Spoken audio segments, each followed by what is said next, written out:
जी अस्सलाम वालेकुम फ्रेंड्स, कैसे हैं? उम्मीद करता हूं कि तमाम दोस्त खैरियत से होंगे। आज हम प्लास्टिक की बात करने वाले हैं, जो मतलब दीवार बनती है उसके साथ लगाना क्यों ज़रूरी होता है और मतलब कहां पर लगाना चाहिए प्लास्टिक, तो जो मतलब घरों में सैलाब ना आए एक दूसरे घर से। तो वो सामने आप दीवार देख रहे हैं वो सामने आपको नज़र आ रही है। नीचे दीवार बनी पड़ी है, 4 इंच की दीवार है और इसके ऊपर प्लास्टिक लगा पड़ा है, ये देख लें। तो प्लास्टिक मतलब घर बनाते वक्त प्लास्टिक का इतना ज़्यादा खर्च नहीं आता, तो ये बहुत ही लाजमी है, ये मतलब घरों में लगाना चाहिए। मतलब जैसा कि ये देखें, पीछे प्लाजा बना हुआ है, ये देख लें। तो ये आपको नज़र आ रहा है, बहुत ऊंचाई है। तो जैसे जैसे ये मतलब ऊपर जाएगी दीवार, तो ये साथ साथ प्लास्टिक लगता जाएगा। अगर वीडियो अच्छी लगती है तो YouTube चैनल को सब्सक्राइब कर दिया करें। मैं आप दोस्तों का बहुत शुक्रिया अदा करता हूं कि आप मेरी वीडियो को लाइक करते हैं और YouTube चैनल को सब्सक्राइब करके रखा हुआ है जिन दोस्तों ने। तो ऐसी बहुत अच्छी वीडियोस पड़ी हुई है मेरे YouTube चैनल पर।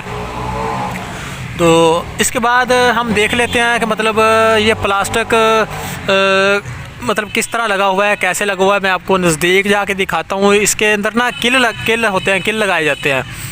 तो ये चनाई लगाने से मतलब ऐसे होता है कि आपने चनाई शुरू की है तो 4 फुट ऊपर लगा दें, 6 फुट ऊपर लगा दें, जितना आप लगा सकते हैं आसानी से, उसके बाद दोबारा लगा सकते हैं। तो इस वीडियो के अंदर मैंने आपको ये मालूमात दी है कि आपको प्लास्टिक लगाने का फ़ायदा मैंने बता दिया है कि अगर दूसरे घर वाली कोई सैलाब हो तो वो इधर नहीं आएगी। अब इधर चनाई को पानी लगाने के लिए मतलब वो दूसरी साइड पर पानी नहीं जाएगा। मतलब इस तरह मेरा मतलब करने का ये है बात कि ये वाटरप्रूफ बन चुका है सिस्टम सारा। अब वहाँ से सैलाब दाखिल नहीं हो सकती, ना इधर जा सकती है ना उधर आ सकती है। अगर दूसरे घर ने रंग वगैरह किया हो तो वहाँ पर पानी नहीं उनके घर में जाएगा और अच्छा और डिसेंट सा काम होता है।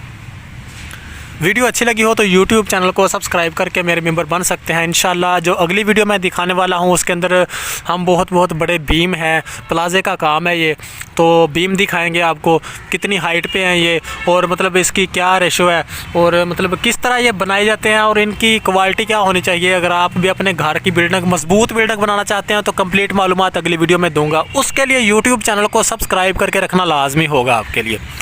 YouTube चैनल को सब्सक्राइब करें और बेल का आइकॉन दबा दें ताकि जब भी मैं नई वीडियो अपलोड करूं सबसे पहले आपको मिल सके। इस वीडियो के लिए मैं चाहता हूं इजाज़त। ओके बाय, थैंक यू, खुदा हाफिज़ दोस्तों।